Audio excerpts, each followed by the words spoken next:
Hey guys, Kaya yun. May bate. Ayaw, toxic doon. 56 off pala.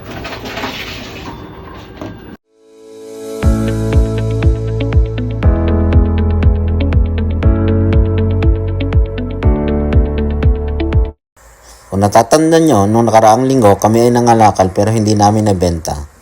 Kaya ngayong araw ay bumalik kami para ibenta ito. Mabuti na labang at hindi ito nawala doon sa pinag-iwanan namin nung nakaraan. Inisa-isa nga namin inagay sa machine ang dala naming kalakal.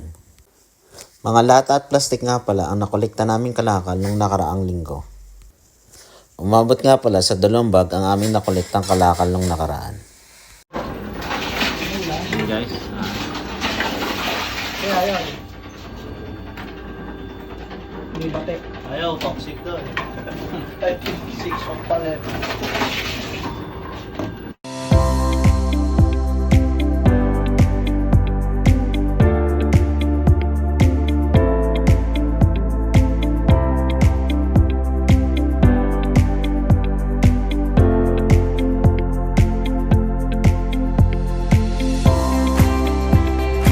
Yes, payout. Second payout namin guys.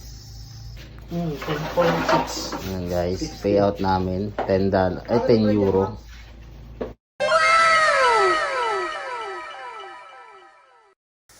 After nga namin magbenta ng mga kalakal ay nag-decide kami na pumunta sa may simbahan at mag-ikot-ikot na rin.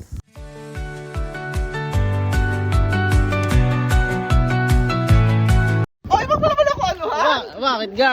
Malaki yung viewers. Oo, ikaw nga yung humahatak ng mga viewers eh. I-edit mo yan. Ayoko. Ayan, dito nga Sa guys. Taiwan, ano rin ba uso doon? Kabayan? Ganyan. Oo, Diba? mga tropa. Kalahati pre. Mga naglalaro guys. Tayo. Man! Di ba ba't hindi pa agad tayo umalis? Sabi mo siya. Mga naglalaro sila. Kasi Baka sa likuran ngayon. nag-comedy kami, wala kayo doon. Kami naglalaglag kami. Kami nasa gilid. Medyo mainit pa nga dyan kaya nagpasya kaming umupo muna sa gilid. Habang nakaupo nga kami dyan ay nanood kami ng mga batang naglalaro ng soccer.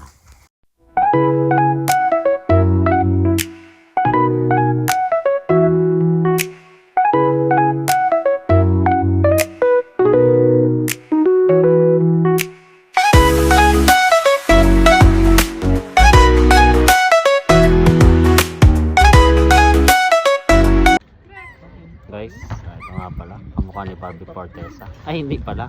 Barbie Imperial. Nako, delikado maging jowa to. Ang lakas sumipa. Delikado to.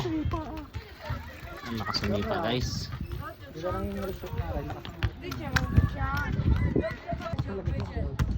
Ano pala parang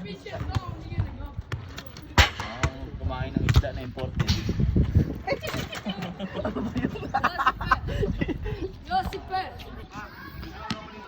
Ayan guys, lumipat kami ng pwesto dito sa Makinis-Kinis para madapa man eh. Hindi masakit. Video ang ano siya.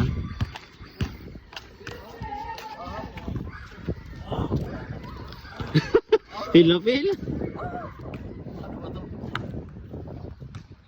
Ganda nga pala dito. Yan, maliit na park. Pwede kayo dito mag-exercise tuwing umaga. Papawis. Nga siya, kukulit ng mga bata naglalaro. Tinatarget.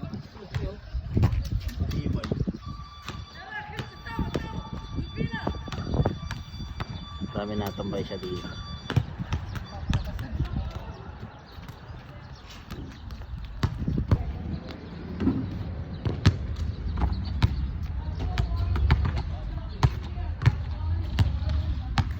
Guys, ganda rito. May simbahan kami.